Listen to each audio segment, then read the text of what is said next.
Welcome one and all to Umami Manga. I am Petter, and this is James. Hello. And today we're talking about volume 10 of Oshi no Ko. The volume opens with Dig Deep making their official apology on air, following the apology plan that Ruby made for them. Ruby revealed to her brother that she had influenced the whole situation in certain ways in order to get various people's, or to get on various people's good sides. And then another 6 months pass. And we just, at the start of the previous volume, we had 6 months pass. So by now, it's been an entire year since they were in Miyazaki, which to us seems kind of recently. So I just think that's kind of funny. Yeah, good point. But yeah, during these past 6 months, Ruby's popularity skyrockets. Aqua located and confronted Ichigo Saito, who made it clear to him that the man who Aqua thought was his dead dad isn't his dad, most likely. Well, he isn't. Rather, that Himikawa's mother likely had an affair with the guy who also became the twins' father. Oh my gosh. And yeah, so Aqua takes this revelation quite poorly. Akane was awarded the new actor prize, and shortly thereafter learned that Hikaru Kamiki is the young father of Ruby and Aqua. Supposedly. So supposedly, supposedly, I believe it, but it's not. but fair, confirmed. yeah. He looked like Aqua, quite a lot to Akane. Yeah. But yes, a little later, through Akane, Aqua also learns of his father's identity, or his supposed father's identity, in the same scene, kind of, where he essentially breaks up with Akane. And the volume closes with Kana meeting the renowned film director Masanori Shima. They start bonding over their shared views on acting and end up going to his place at the end of the night. But there's someone with a camera spying on them just as they enter his building. So that's where this book ended. Personally, I feel like this book really delivered. Like, there was plenty of focus on the quote-unquote main quest. That's true. In a way that a lot of recent books haven't, done. Plus, I thought there were some interesting character developments and definitely some interesting story reveals as well. Yeah. Yeah, I did enjoy it for the conclusion to the previous chapters that we had, and as well as the furthering of the plot and Aqua's back in a way. I mean, it's sad, but also okay. Now the plot can really move forward. Um, but in another sense, I didn't enjoy this volume as much because it's just like full of kicking Kana in the face. Yeah. Yeah, that's really Yes, sad. at the end, like she has like this pretty good moment, which we'll talk about. But then the volume ends like, next up, the scandal arc. It's like, oh, come on, Yeah. like, give this girl a break. So, all it was a fun volume except for all the Kana hate, in my opinion. Yeah. But I can agree on those are my thoughts there. All right. Yeah. Well, I guess if there isn't anything else, we'll hop into the characters. Yeah. Let's start then with Ruby Hoshino. I think it's funny in the volume's first chapter, during the program where they're issuing the apology, Aqua was asking Ruby why she's so gung-ho about all this. To which Ruby replies, because absolutely none of it is my fault. And as we learn just a little later, obviously she had been pulling the strings and kind of masterminding the whole situation. So I think it's very, very funny. Yeah, I mean, technically it's from a certain standpoint, it's not her fault at all. She was only influencing in a way where she's trying to get the circumstances to become the way that she wanted, to react the way she wanted. It's not necessarily that she was forcing it to be this way, but obviously that's a cunning way of saying I've done nothing wrong. Exactly. Yeah, it's interesting. She essentially just brought people together that she expected would interact in a certain way, and she ended up being right about that. Yeah. Yeah. So yeah, but I'm very happy with what we learned about her here, like her ability to foresee this type of stuff. True. I will say that again, Ichigo has been helping in the background. I'm sure that there was some coaxing from him. I have no idea if he was the one that knew that what's her face was someone who liked to dox people online, but I'm sure there was some coaching. But to Ruby's credit, Ichigo was saying, "Hey, you need to get with the assistant director, or make sure you're on his good side." But then Hmm. she's like, "Forget that. I need to get to the top right now. I'll go straight directly to the director, make sure I get on his good side, and make sure he owes me." Right. So that was really devilish Right. um, and Yeah. manipulative. But yeah, quite scary. Yeah, definitely. And she was able to make Shun Yoshizumi, the ex assistant director, work as her new manager. um, so yeah, she's really growing more and more powerful. Yeah, it's funny because I think she mentions that she only did what Aqua did. Yeah, At least what she claims. Like, oh, I just did what you did. Maybe took a little step further, but just following in your footsteps. It's like, what kind of monster have I created? yeah, Kind of right. moment. Definitely. Yeah, it's also like we've obviously known for a while that Ruby is taking these drastic measures because she wants revenge on Ice Killer. Right. Like that's kind of been the driving force for her the past few volumes, just as it has been for Aqua since the beginning. Um, Yeah. but I like how this volume took it a little bit further and had Ruby explain to us that she lies because I was also a liar, Mm. in how obviously she lied about her kids and she lied about love, or uh, to her, love is lies, or vice versa, or both. um, so yeah, I liked how the lies are also kind of a topic again here in that kind of a way. That's true. That's true.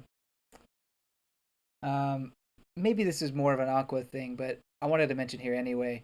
Hmm? Do, do you think that now that Aqua is back to his former self, do you think he realizes why Ruby's doing all this, or is he still under the impression that Ruby is just doing this to get to the top? He's very, very earnest to do that. That's a good question. I feel like he is dumb in that kind of way, right? Yeah, with his sister. Yeah. Yeah, like he probably doesn't put that together with her. I don't think. I think Yeah. if I'm gonna have to say one thing, I'll say that.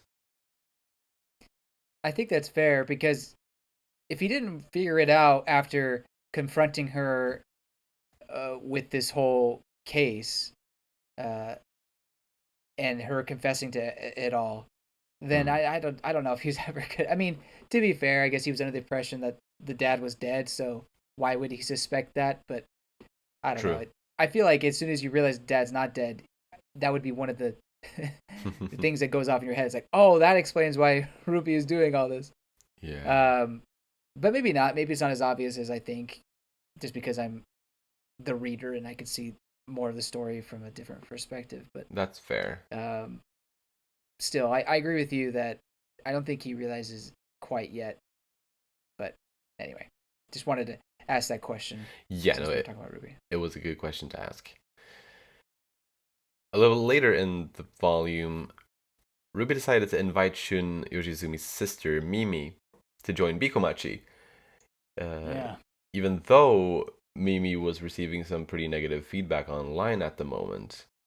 And I was just thinking like because now at this point we know quite well just how scheming Ruby can be. Mm-hmm.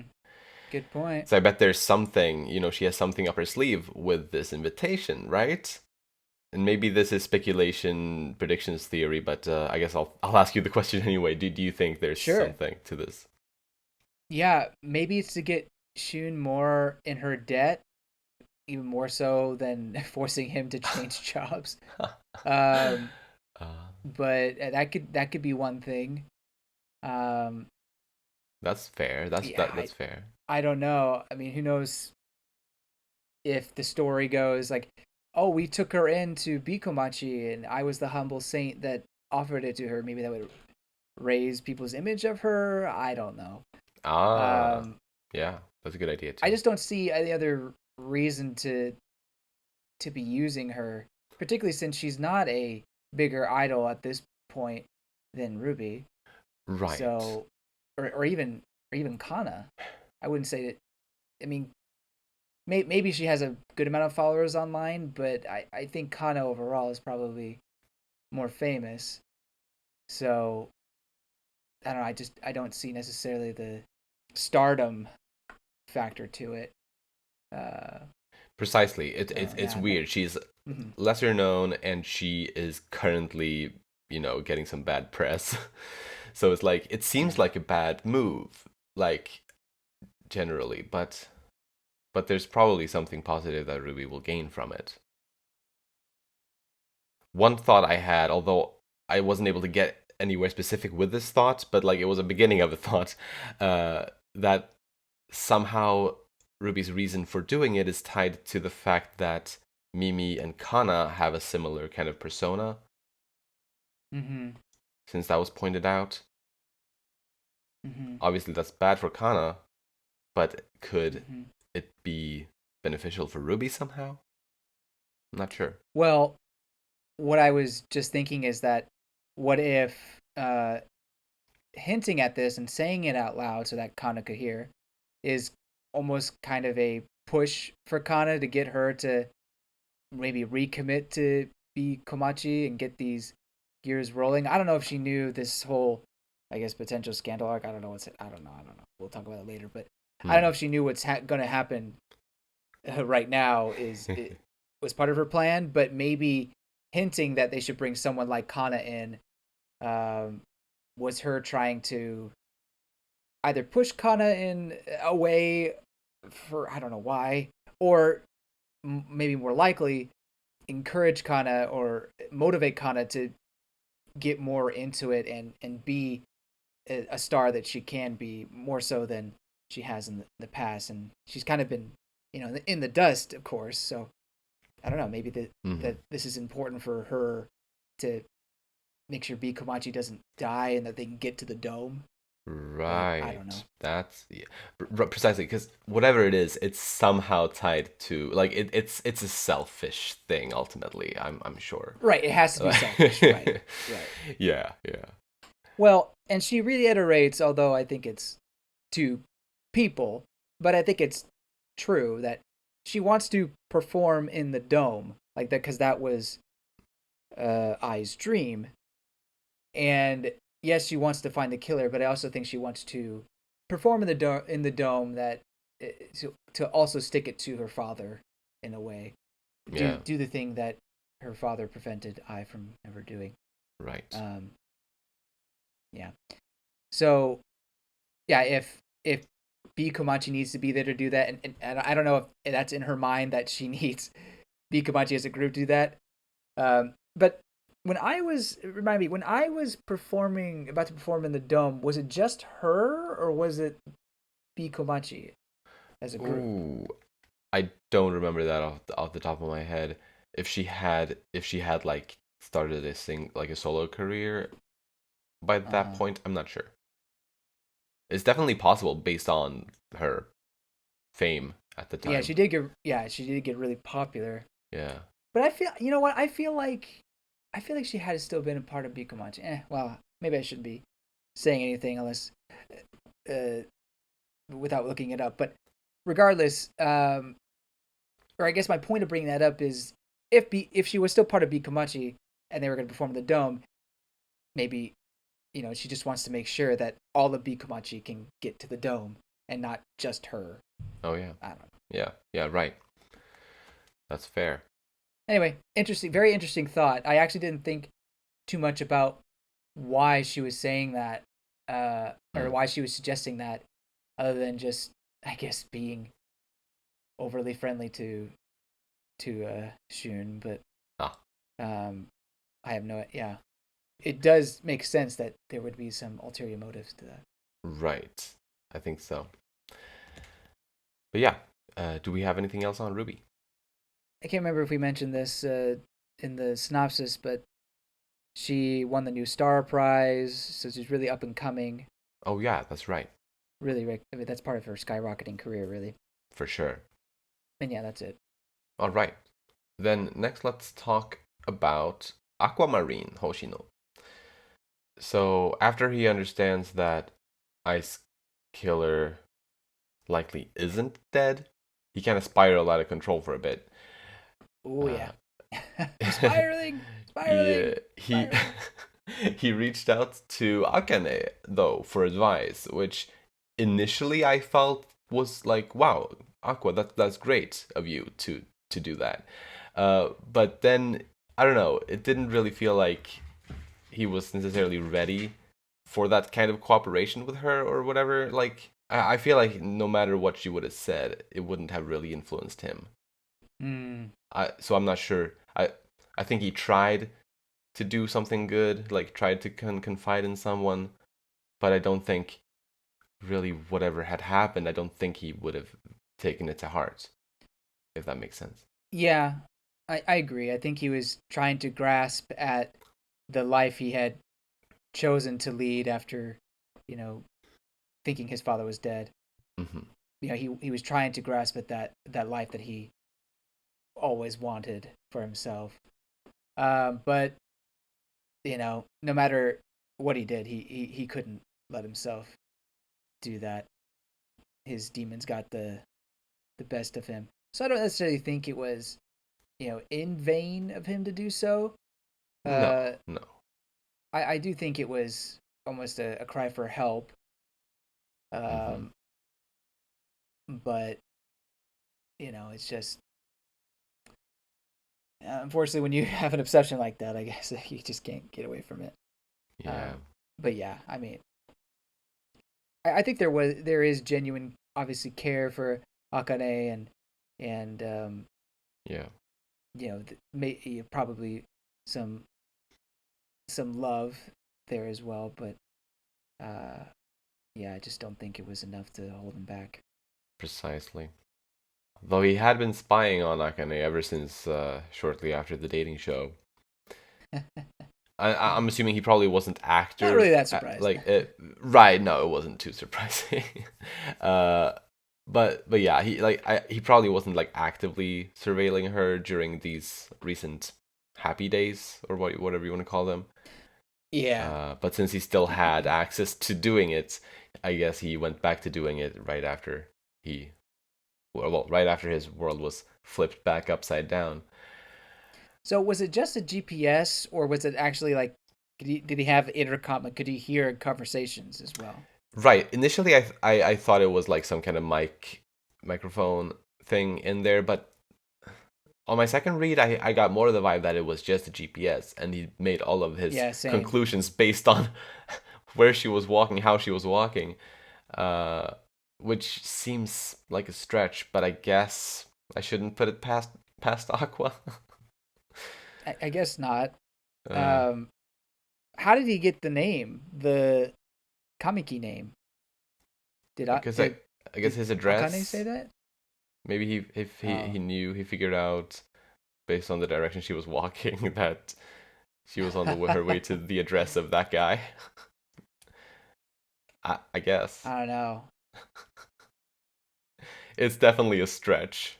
Yeah, I just don't see how following all her GPS movements as she collects the data Mm, was, or how that would indicate who the culprit is or the father is. But I don't know. man, Maybe there's something I missed there.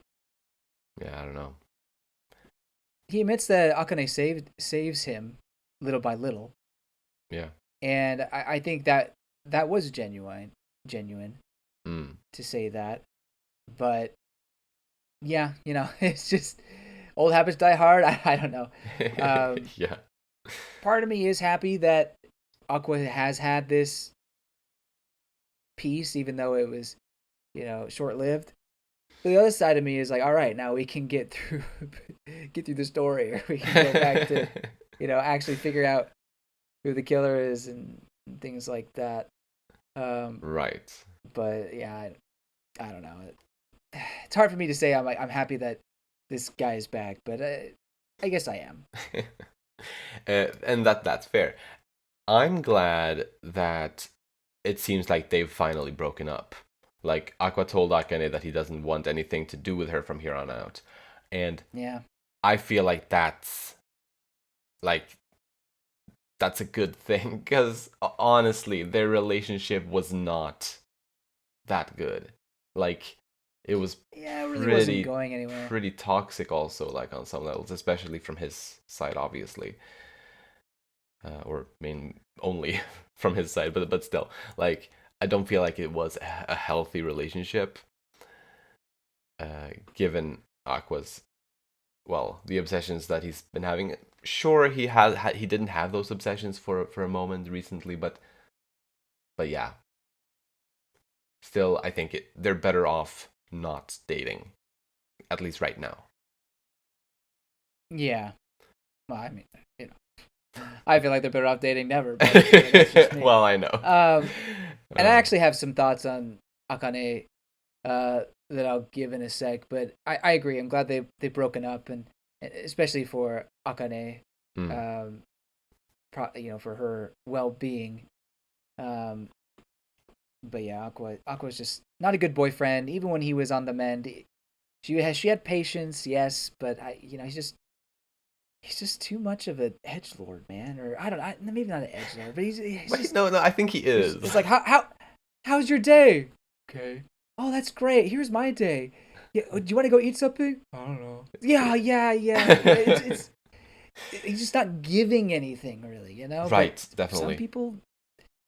some people love that, and whatever. Yeah. Um. Yeah, no, but I do feel the same way as you on that. Yeah. But once he did straighten out, kind of from his funk, he, continuing his old revenge quest, and he seems to be almost more determined than before. Mm. And now, just like Ruby, he also has stars in both of his eyes. Yeah. As is also shown on the volume's cover art. So that's fun. Indeed. Yep, and they're black now, just like rubies. Precisely. I don't think they were black before. Right, I thought about that too. I thought maybe for an instance, one of them could have been black. Yeah, but yeah, no, I also had that feeling that maybe the black thing was a new thing for him at least. Yeah. I do have a couple more things on Aqua, kind of rewinding a little bit. Yes. So, did you notice how he broke character ever so slightly when Kana appeared on Dig Deep? Ooh. As the news reporter, he just when she said, "Hi, I'm reporting on location," he just kind of twitched. He's like, "Oh yeah, right, Kana." True. My Oshi. Yeah. Oh, that's cute. I mean, it could be just he was just surprised that Kana was there, but I think that has to do with I like to think so too. Obsession. It's an obsession. Yeah. So when he's taking the news hard and he's spiraling, he lets out his emotions, basically telling the voice in his head to shut up. Yeah. And who it just happens to be in the area when, he's yelling the words, "Shut up," Kana. It's and Kana feels like he was directing the words at her, and she's like, "Oh, I didn't know you felt that way. I'm sorry." It's so unfortunate. It's like, why? We already know that the relationship is strained. Why make it even worse? Yeah. What are you trying to do? Yeah. It's so terrible. And there's no resolution about it. I mean, Aqua doesn't really even acknowledge it per se. I'm sure he felt bad about it, but at the same time, he's dealing with the emotions returning of revenge returning, And it's just there's just so much. Like, why on top of everything he experiences do you have to put that in there?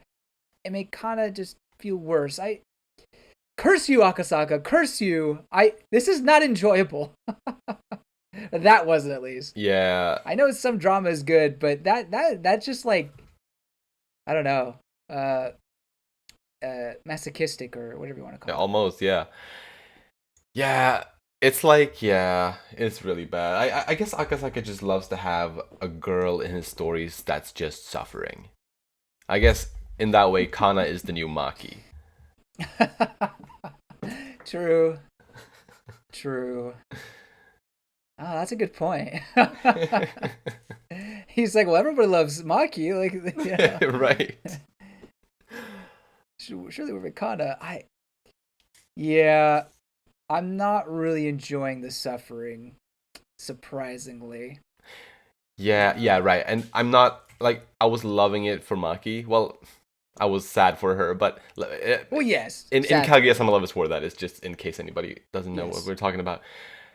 But like, Sorry. Yes. her story was more fun to follow along with with her suffering. But And it yeah, was comedic, and it was like fun to relate to her and like stuff like that. But like, it's not that fun with Kana. No, it really isn't. But yeah. Yeah.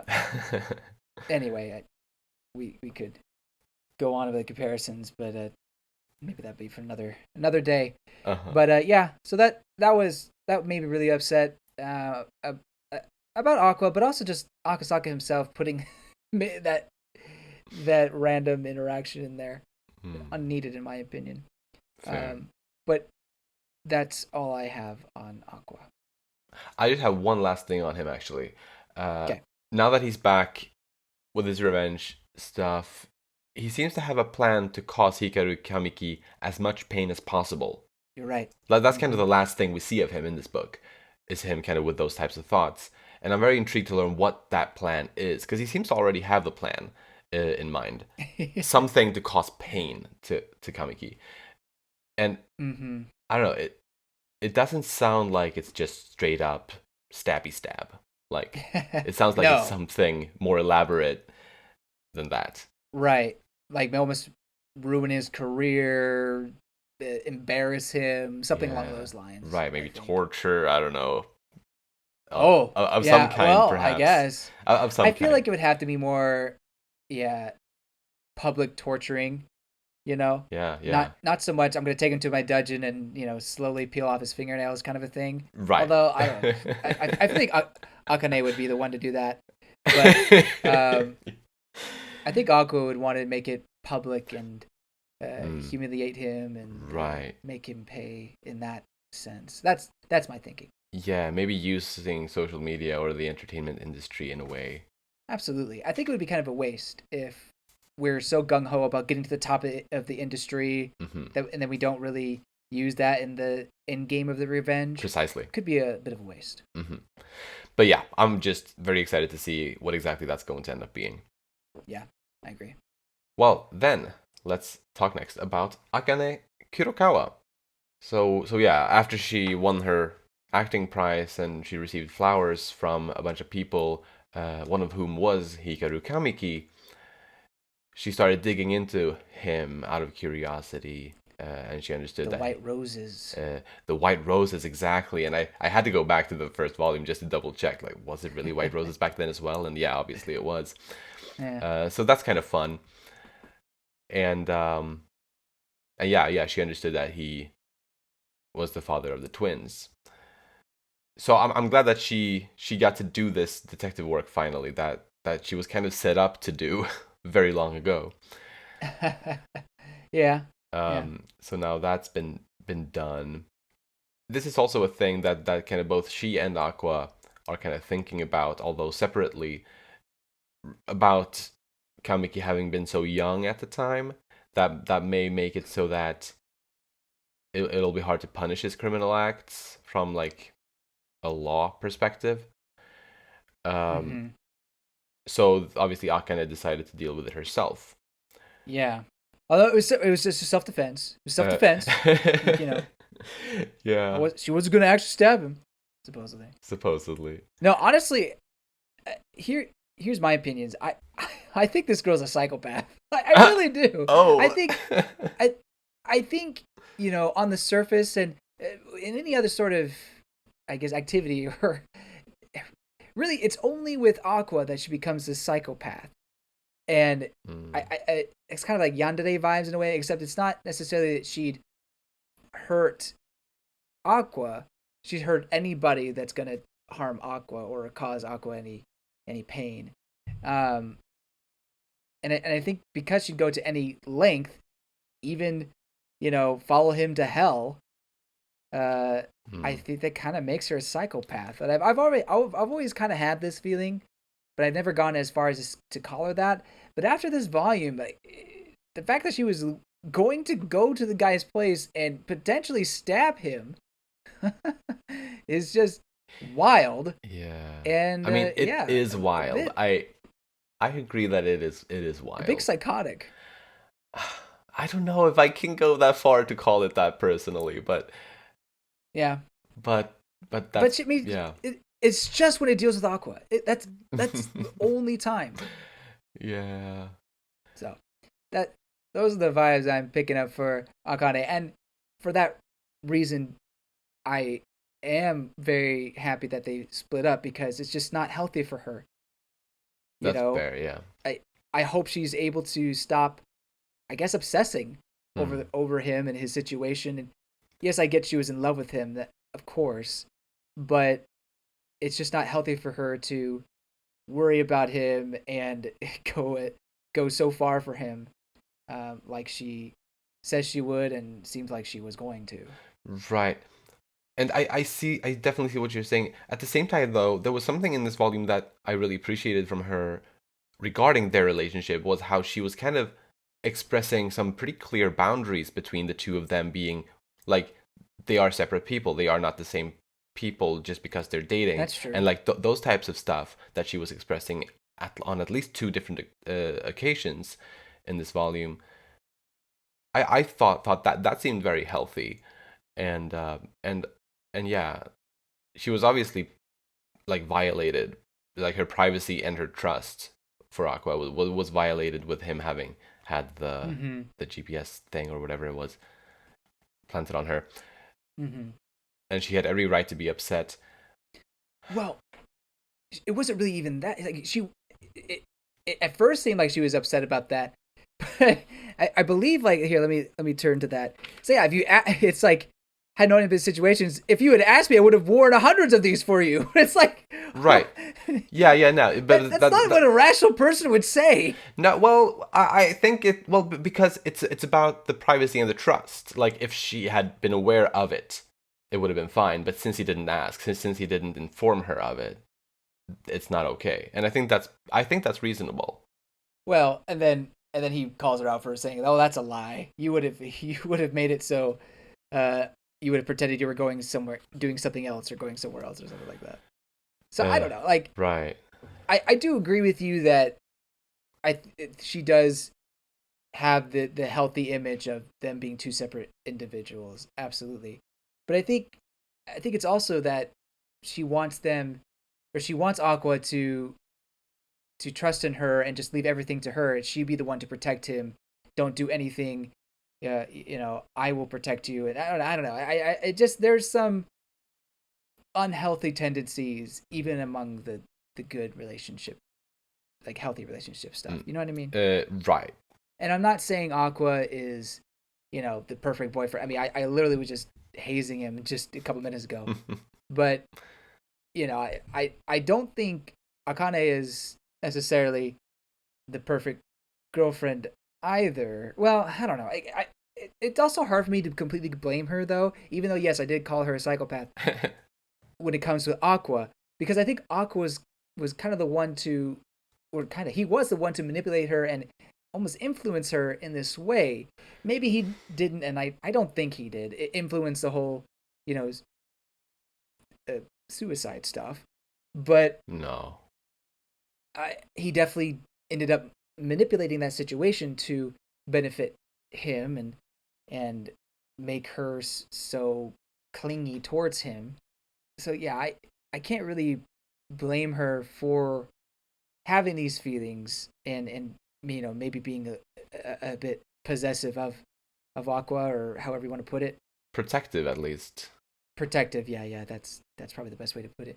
But and it still doesn't change the fact that some of these tendencies are a bit over the top and a bit psychotic. Right. Anyway, And well, about her being protective of him, uh, she wanted to, like, obviously, since she had figured out stuff that, well, as far as she was aware, he hadn't figured out yet.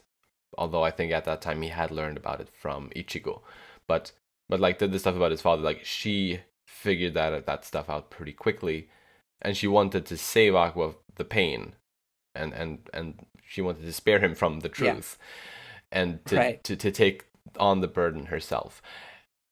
That's definitely protective, and I could see arguments for possessive or otherwise unhealthy behavior. Yeah. Um, Well, I think it's unhealthy to take it all on yourself. It's almost selfish, yeah, yeah, to do yeah. so and not try to, get other people involved. You know what I mean? Like, Hmm. I guess it would ruin the Aqua's plot to get revenge completely, but at the same time, it's unhealthy to plot murder. Obviously, it's yeah. it's just not right. Definitely. You're So absolutely right about I don't that. know. Like, there's Yeah. good intentions here, but it's you know it it's not right or just in my opinion. But anyway, Yeah. No, I definitely agree with you on that. But what I was gonna get to about this is, like, even though she failed in protecting Aqua from walking that path, hmm I'm pretty sure Akane is still going to be there in some capacity, kind of at least working toward the same goal as Aqua. Whether or not they'll work in tandem, I think Akane is not going to stop what she's doing.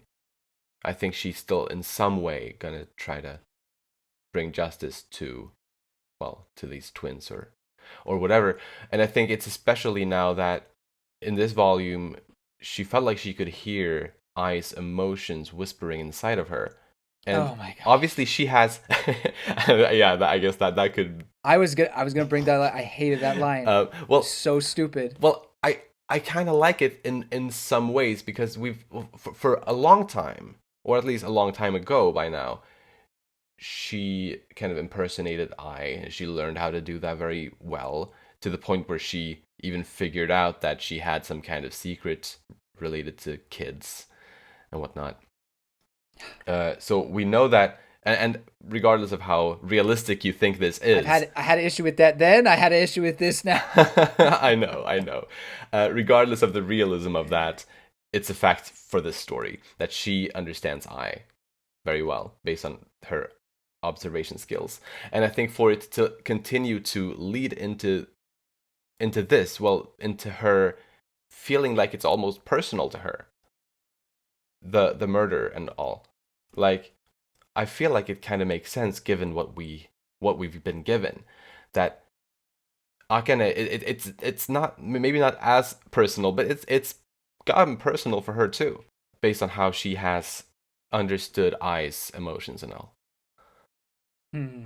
So personally, I actually like that. This volume, Akane grew for me. Maybe she sunk for you, but she grew for me. Oh.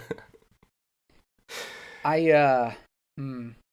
Well, I mean, sunk as in personally, I find her scary and crazy. Yes, but I think she's still an interesting character. Gotcha, gotcha.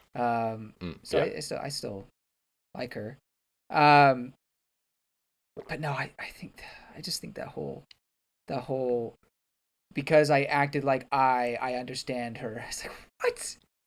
He says it, and it's like saying that Tom Hanks acted like Walt Disney and he understands Walt as a person. It's like, oh, this is what he meant when he did this. I It's know, I it's know, I it know it's doesn't make ridiculous. sense. I know. Now, now, I'm just, suspending my disbelief. What? To be fair, we are dealing with reincarnation, spirits from a crow lady thing. Like, look, Right. there are supernatural aspects to this, but they've never really explained that this is a supernatural thing or that she has some sort of power coming, uh, or supernatural power or something like that. It's just deemed that she's just this natural talent that can take any character and suddenly understand their emotions. Yeah.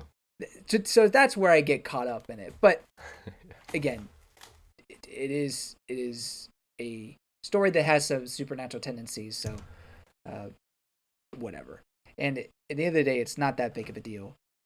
I think she could have found the killer without having said this line where the emotions are whispering inside me. Right. I just didn't need that, but whatever. She definitely could have like done all of her detective work without that, but Exactly. to me that was important to establish that it's gotten personal for her too. Yeah, the personal part I'm kind of unsure about, just because I think she's so wrapped up with Aqua and Mm. protecting him that I think that's where it's personal. It's not so much personal that she was but I could be I could be wrong. And you do make a great point about connecting that her portraying Ai's feelings and making it her own, like making it personal, I guess in that sense. Right. I do see where you're coming from there. Mm-mm. I think that's everything I had on Akane. So Gotcha. Me too. Then let's talk next about Hikaru Kamiki. Well, quick little like stuff we learned about him. Well, I'll not mention everything we learned about him, but some of the little things we learned about him and that we know about him. He was a member at Theater La Live from age 10 to 16, and he has the same, I guess you wouldn't call it like deceiving eyes as I had. At least they're talked about as being eyes that can kind of deceive you into thinking that they're telling the truth and stuff like that.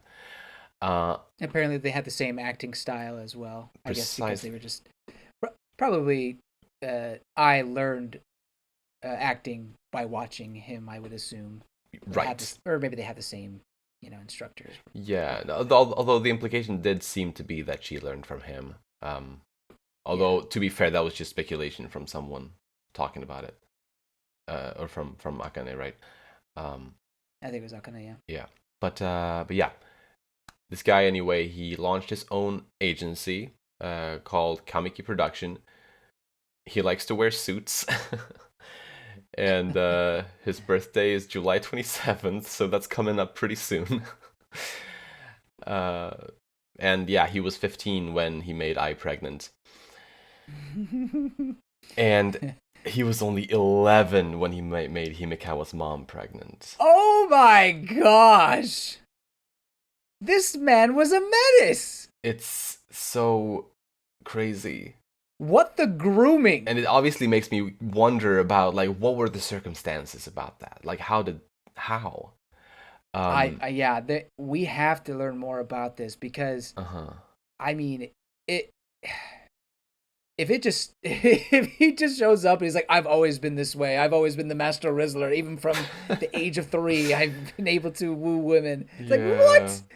With the case of I, they were basically the same age. Like because she was Yeah, 16 when she gave birth, so she would have been either 15 or 16 when she became pregnant.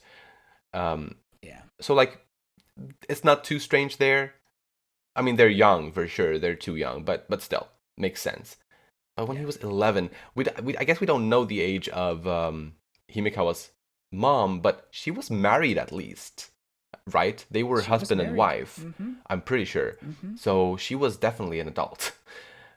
So that's Yeah. like in that case, I'm thinking like could it have been like could she have gotten on to him in some unpleasant way? Right. Probably.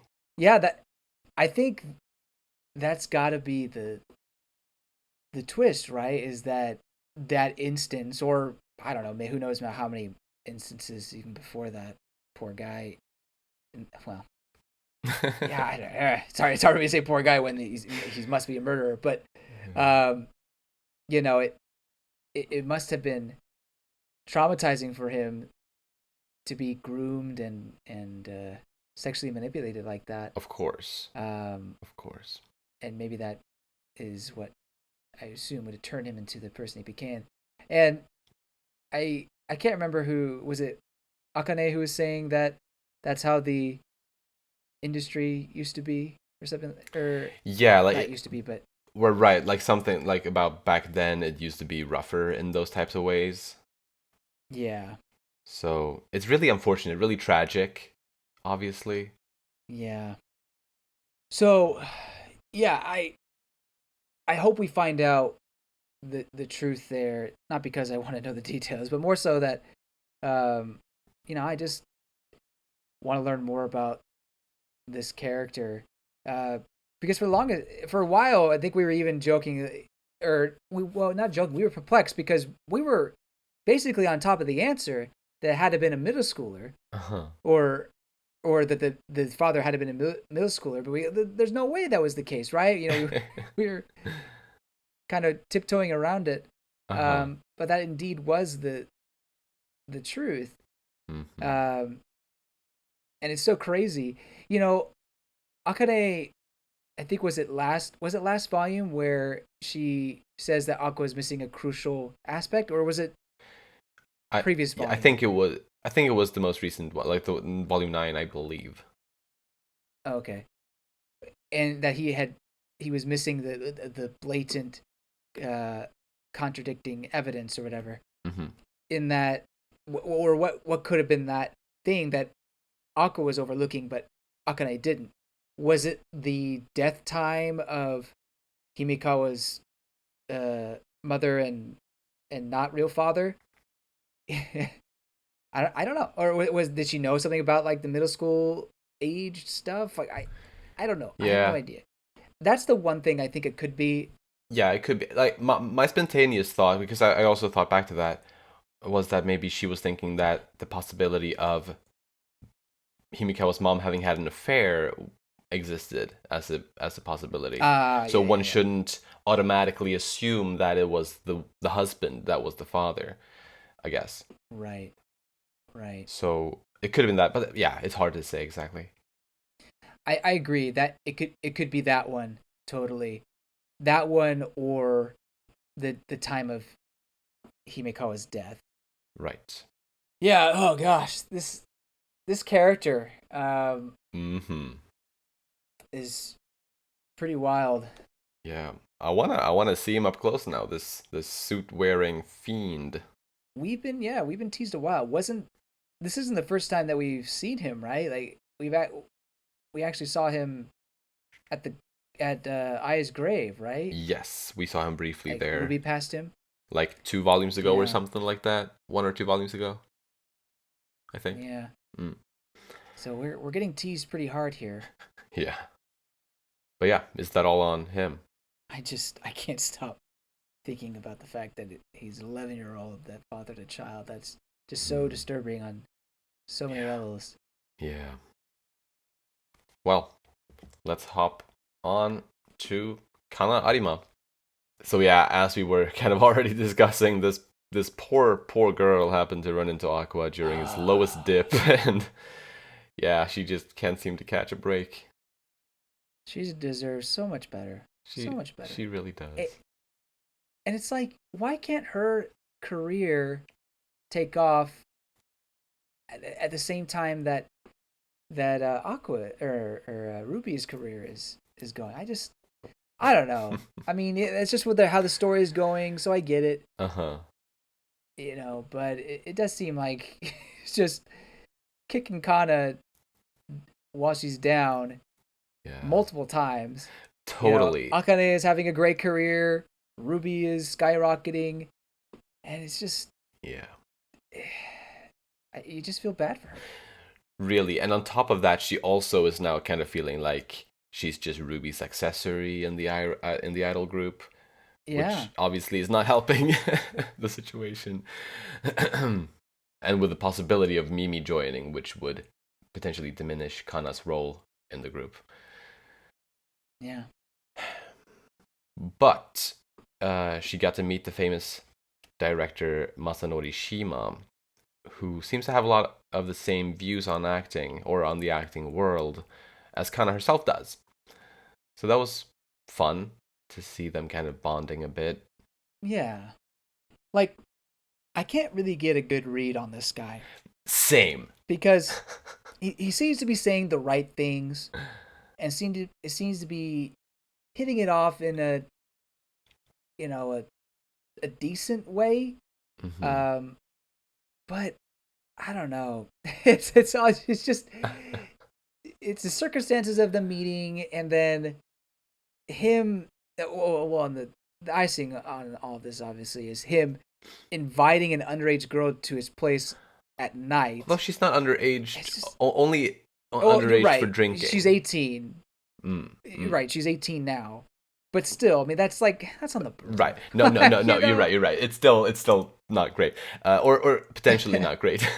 But yeah, like I definitely had very similar kind of feelings about him. It's like certain things that he said and did felt say like made me feel safe with him, but there were other things that a few other things at least that made me wary and a bit nervous for Kana's safety.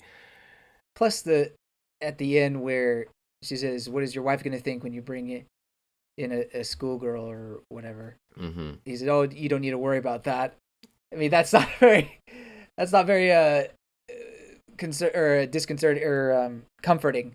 Not very comforting line there. Yeah, Um, Now definitely. it could be that she really does need to worry about it because the wife is totally chill like that. Um, Right. Maybe he's just or right. or she's not there, Yeah. and that's concerning. Yeah. Oh well, my idea that or my understanding was that they weren't going to his like home address, but rather to his studio, and like which I is mean, yeah, maybe studio. maybe a separate Go thing. ahead. Sorry, you. I don't know. Maybe it's this. Maybe he lives in his studio, or maybe he doesn't. I'm not sure. But if he doesn't, Right, then his wife wouldn't be there. right. Studio is definitely on the address or the mailbox, uh, but I think he made it. I think he's implying that this is his place where he lives, and I think if Kana was misunderstanding that they were going to his place, I think he would have clarified, "Oh no, this is my studio. She's not going to be here, right?" That's a fair point. Yeah. Yeah. And when you talk about your work, I don't think you say my place is just around the corner, unless you live at the same place you work at. I think you would say, "Oh, my work is around the corner, or Hmm. studio, or something." But Yeah. Right. I don't know. That's just my thoughts on it. Uh huh. Uh huh. And it could just all be a red herring. Definitely could It, be. it really Like could be. I'm really torn on him. Yeah. Regardless though on whether he's a good guy or not, there is this photographer or whatever, like this person spying on them, which Yeah. at the very least that's gonna lead to something bad. Like regardless of whether Right. he leads Akana to something bad, this is going like the spy, the photographer will. Yeah. See, that's the part of where it makes me think that everything that's leading up to them going to the apartment is, like I said, a red herring, and that he's actually is genuinely a good guy. Hmm. Um, Hmm. but you have this photographer there that, yeah, taking the picture and the scandal arc like that. That seems to be really the worrisome. So maybe my worries about him are not founded. And like I said, like all signs point to, or most signs point to him being a good guy, but I just did have some worries about him. Definitely. I hope it works out for Kana and that he actually really resurrects her career in a way. Yes, please. Man, a scandal arc, like how did he get past that? uh, I don't know. yeah. I did also have some thoughts about Mako Azai, the Yeah, actor same. who invited Kana to the party that night where she met Shima, because there was well, there's mainly one panel, where Yeah, Mako I know what panel you gives talk about. yeah she gives a look, a pretty to me a worrisome look Mm-hmm. when she's seeing Kana and Shima kind of hitting it off and getting along. I thought like the only thought that I had got from that was a concerning thought, being that she knows something dark about Shima, something like that. Like maybe she's been through something with him that she's now suspecting he'll also put Kana through. Not sure. That's obviously like the bad case here, where his character obviously could go either way, but yeah, that look definitely is not, in my opinion, good in the case for him being a good guy. Yeah, I agree. It seems suspicious. Like there's some sort of plotting happening. Like this is going according to plan, and now she's gonna make a move here because you get that face, kind of serious looking face, and then she goes into, oh, Anima's a popular idol these days. That's true. And so it just makes me think that she has ulterior motives to inviting Kana with Shima being here. Um, so what could those be?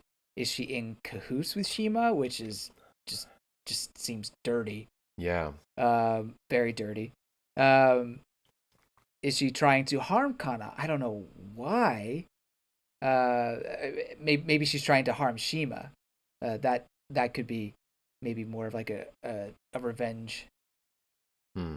Maybe revenge is not the right word, but I don't know. Like she just has it against this guy and wants to get him in trouble with the paparazzi in some ways, and I wonder. feels like Right. if they get closer, then she can influence the media to make a scandal about it. Right. That's really interesting. Like that she may be behind the people taking photographs of them, like, or at least she Right. tipped them off or something.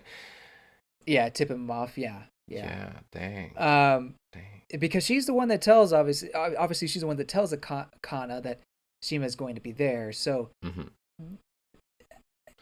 Oh she man. clearly wanted them to meet for some reason. Now, to her credit, it could be a good reason. Maybe she just wanted them to meet, and this is just her saying like, okay, I gotta make sure that Shima sees how great Kana is, so that Kana can get more jobs. Like maybe I don't know her relationship with Kana. She's Hmm. this new character, so Yeah. why she would be so thoughtful to Kana, I don't know, but Oh man. I don't know why she'd be so mean to her either. Right. Wait. Well. Oh man. But you're right. Like, well, the more I'm listening to you and like thinking about this speculation, like I'm really thinking like it's a really, really strong possibility that she is just behind it all, and maybe she wants revenge on Shima because maybe they have a bad Yeah, past, and yeah. she's just using Kana as a tool here. Like it's not personal necessarily. It's just she Mhm. needs Kana to make her revenge on Shima happen. Yeah, I think that's the strongest possibility. Yeah. Um, Dang. Oh, that's and so. Oh, Kana. She's she's not getting a break. Like. that's what I'm saying. Like, why?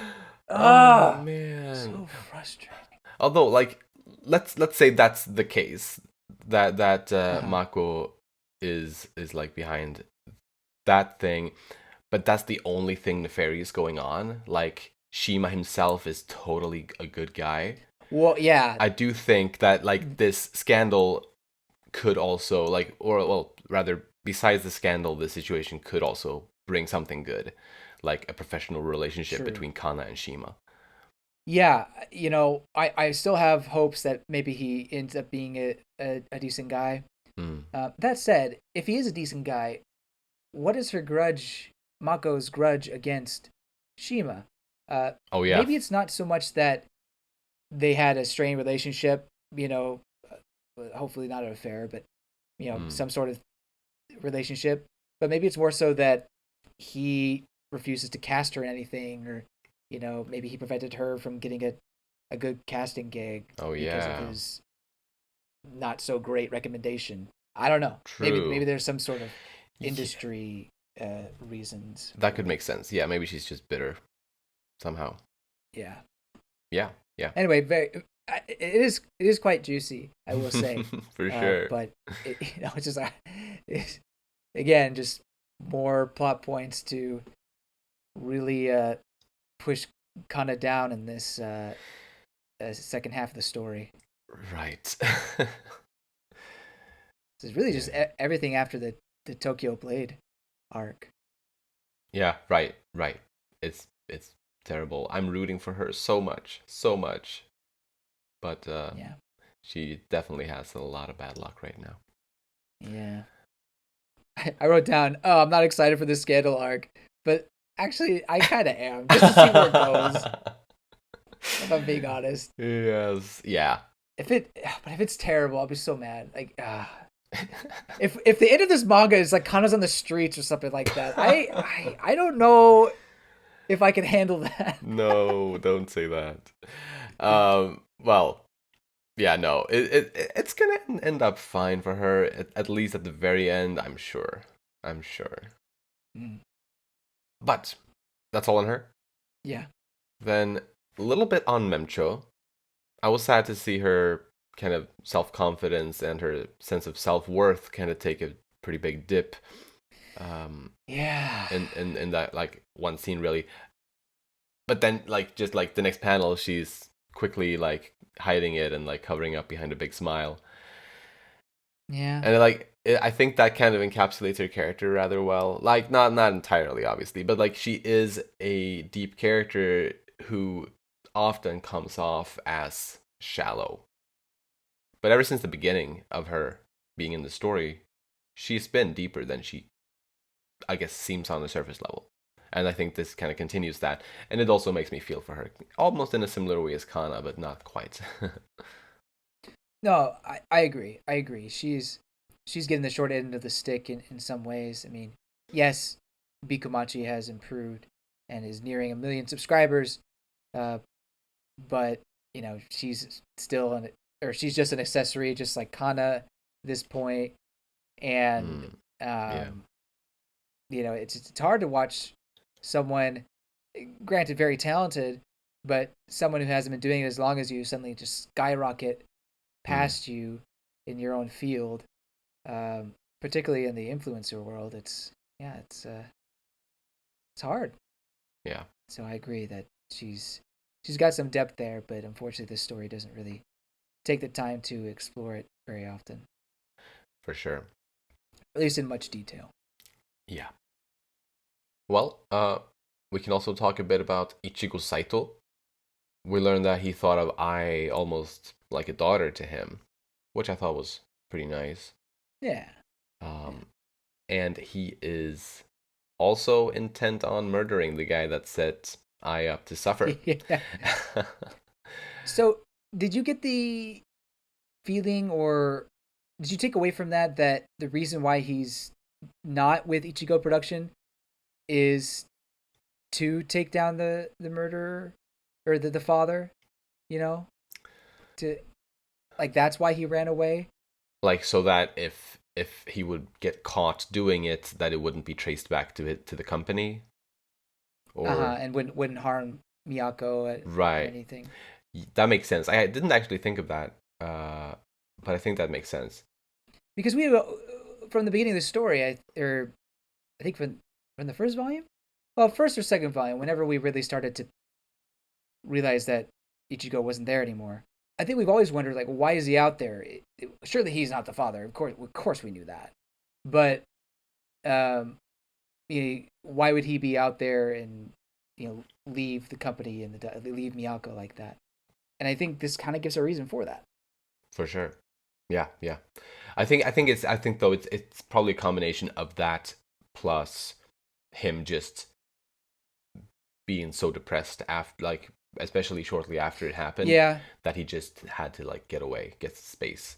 I think that's fair too. Though these days it's possibly more the former. But man, he needs to come back and help his poor. I don't know if they're still married at all, but or were they ever married? I don't know. But Yeah. Miyako deserves help, deserves whatever she wants. Really, she's been such a great person. Really. And, Yeah, she's a champ. Mm-hmm. But yeah, like there's multiple characters now that want revenge, which I think is very fun. It's both of the twins, and there's Akane and there's Ichigo Saito. Yeah, that's true. So, but it sort of feels like I guess they are partially in certain little ways they're working together, but for the most part, it seems like all four of those characters are working separately, which is not ideal. Yeah. Do you have any other characters you want to talk about? I'll just mention that Shun, he's going to be in the story going forward now that he's the manager for Bikomachi. Yes. I don't know. I have no idea if his sister's actually going to join Bikomachi or not. Maybe we'll talk about that in predictions, but I'm sure he'll play an important role going forward for Ruby's continued rise. Yeah, I hope so. And that's it. Alrighty, then let's hop into predictions without further ado. So Hikaru Kamiki was 15 when he made Ai pregnant, as we talked about, which means that he must have been either 15 or 16 when the twins were born. Mm-hmm. And if I'm not mistaken, the twins were 4 years old when Ai was killed. I'm pretty sure that was 4 years after their birth, since I believe Ai was 20 at the time when she died. Yeah, that's right. Which means that Hikaru must have been at least 19 when he made it so that Ai was murdered. Like, he may have even been 20, but he was at the very least 19 years old at the time. Mm-hmm. Shouldn't that make it so that he should be able to get a jail sentence for these crimes? Like, he's not that young when he's That's actually a good point. like doing that. Like, shit, he was young when he made kids, but he wasn't. Like, he was 19 at the very least when he made like the actual criminal stuff. Yeah. I don't know. I don't know what the reasoning behind the juvenile stuff like doesn't quite make sense unless they don't consider 19 an age that can be prosecuted as an adult. I don't know. Even though 18 is age of consent or something. 18 is like, as I understood it, there was a translator's note on that. Forgot about that. As I understood it, 18 seems to be like you're an adult in most ways, except for like drinking or something like that. So I feel like you should be able to get a jail sentence at 19. April 2022, they lowered the age from 20 to 18. So, you know what I think it could be is that when the crime happened, it was before 2022. Oh. And so yeah, he couldn't be prosecuted as an adult because he was still under the age of 20. Man, that sucks. But yeah, that makes sense, I guess. Although I don't know. It could be. I still feel like you'd still try to take him in. Like, definitely. I don't care if he can't be fully prosecuted. I think you still need to put it to light or something. Oh yeah. But it's just an excuse so they can murder him. That's all I'm saying. Right. They needed to make him as young as possible. No, I mean it's just an excuse for that Akane and Ako want to make so that they can kill him. Oh yeah. I thought I thought you meant like Akasaka's excuse. Well, I mean, yeah, I don't know. I think his excuse is like, this is wild, man. Or, you know, just as crazy as possible. Yeah. Anyway, yeah, that's a good. Sorry, what was the prediction again? The prediction wasn't really much. I just wanted to kind of question the logic of the story right there because I didn't think it really made sense, but maybe it does. I'm not sure. Gotcha. Well, now that we know the context of the age change, I think it might make it a little bit of sense. But yeah, right. One prediction I do have though, and it's kind of, I think you already kind of said something along the same lines as this, regarding the Shima and Kana situation. I think that next volume he's gonna be proven to be a good guy. Yeah. Because there's already gonna be problems with the photograph being taken of them. Like that's gonna be the issue, right. not him. I think that's gonna be my prediction on that. Yeah. I'll even go as far as to say that the him saying, "Oh, they shouldn't have to worry about that." I think his wife will be there, and she'll be like super nice, and friendly, um, and yeah, it'll be all good. But I hope so. except for the photo that was taken. Right. Um, so yeah, my prediction regarding that is, Azami Mako wants to get Shima in trouble. I Right. didn't have a reason. I put grudge, Mm-hmm. but we already discussed that in length. But I do, that is my prediction, that is Makes sense. um And I agree gonna with be you that on that. what happens. Definitely seems likely. Um, in regards to the scandal arc, my prediction is that Akko will save Kana somehow, and they'll make up a little bit until he pushes her away again. Just rinse and repeat. Really? And I think Kana will see some uh, positivity out of this somehow. Yes, there will be pain because it is a scandal. But again, Akka will save the day somehow. Probably dock someone else, and then um, they'll have some sort of talk about what's been going on or something. Yada Mm. yada yada. Yeah, I definitely think Ruby is going to be more of a central player all the way until the end of the story. You think so? This second half, she has started becoming a lot more prominent, and I don't think she's gonna wane. I agree, but I feel like now that Aqua is back, so to speak, I I think I think Ruby's gonna take a back seat as her career skyrockets as she focuses on Hmm. getting to the dome and whatever her plan is to murder the father. Right. Um, Well, right, because she's still an active player now in this revenge quest, and I think they can share the spotlight, and I think they will. I hope they do. I have a feeling, at least with the scandal arc, that it's Ruby's not going to be involved in it.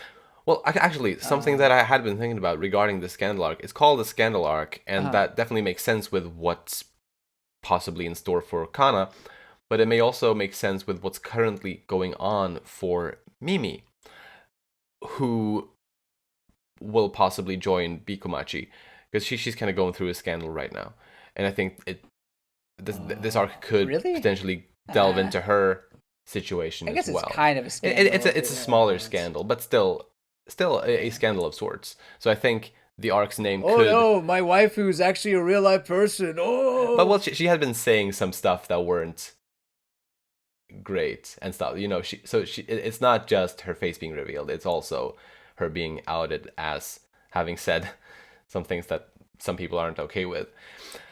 So while I definitely think Kana's scandal is going to be the main scandal of the scandal arc, I could also see Mimi's scandal being like a side thing going on, and there we Mhm. would have potentially the Bikomachi crew related to that, assuming she joins them. Yeah. So I kind of debated back and forth on how I thought this arc would resolve when it comes to Kana. Mm-hmm.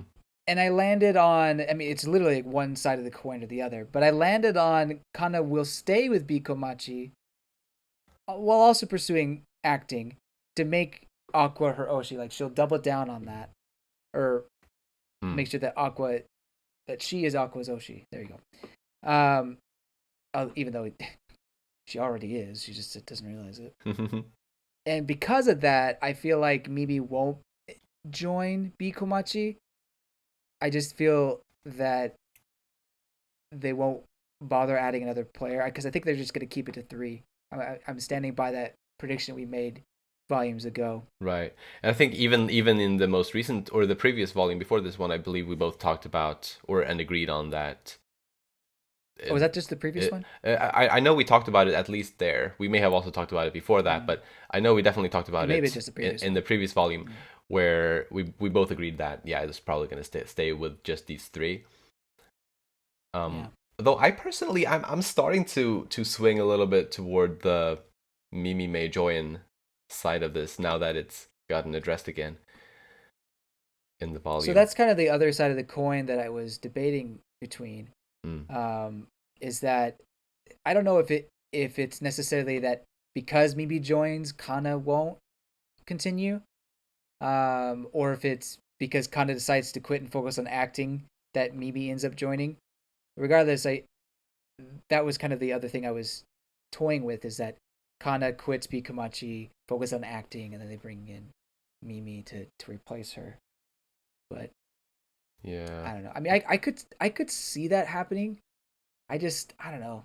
It would make me sad. Well, I guess because it would make me sad, maybe that's what he does. Oh, see him down. I see he went back and forth on this, but no, I'll stick to the Kana stays and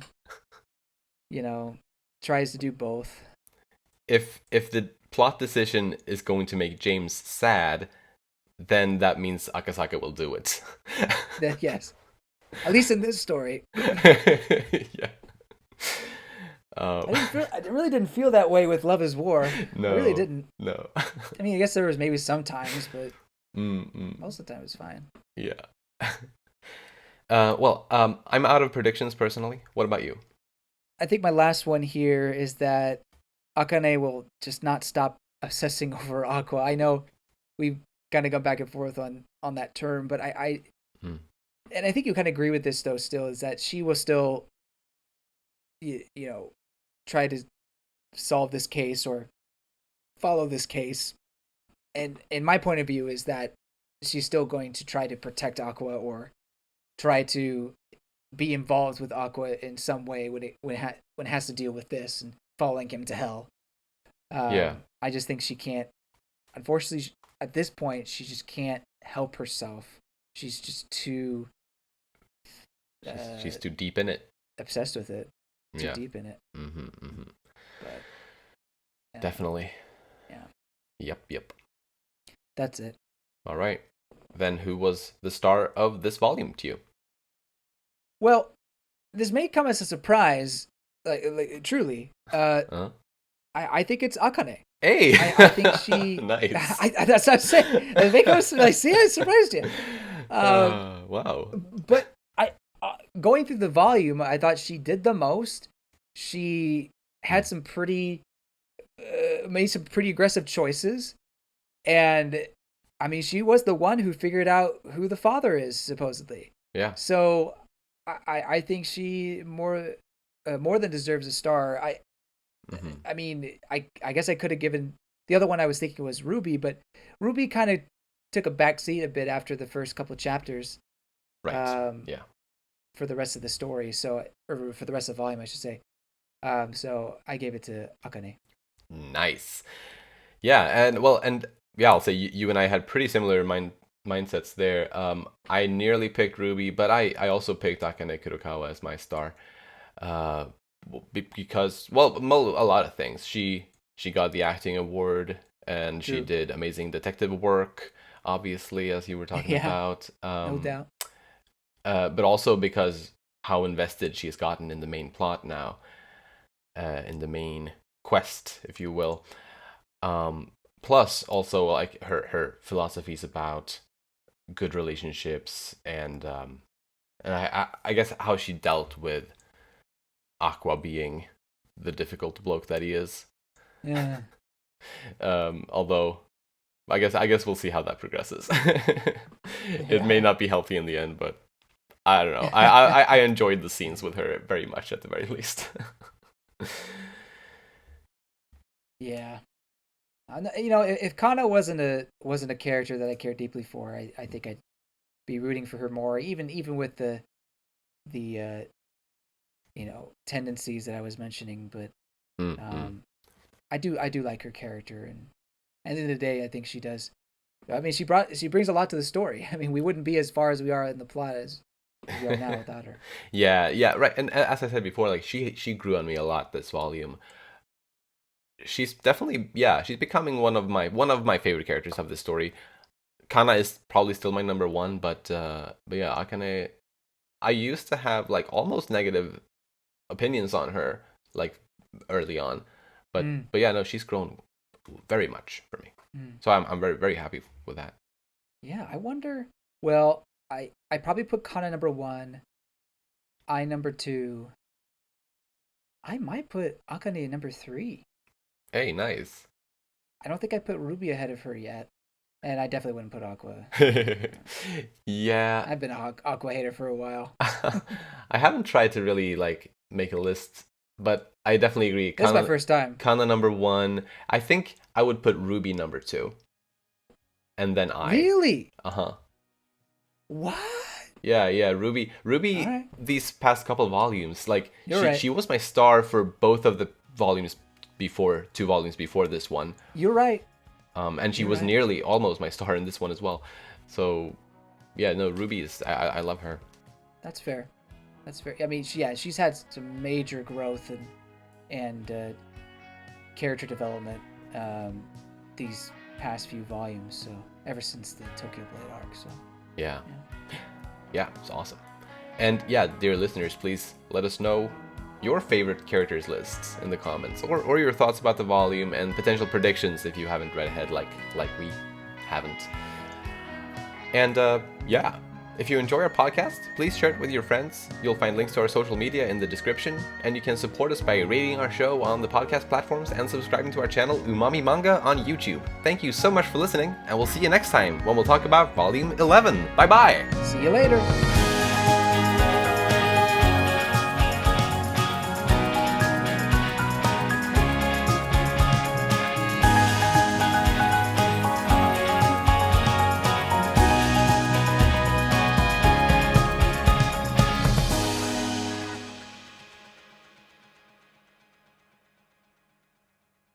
He's a jukebox hero, there's stars in his eyes.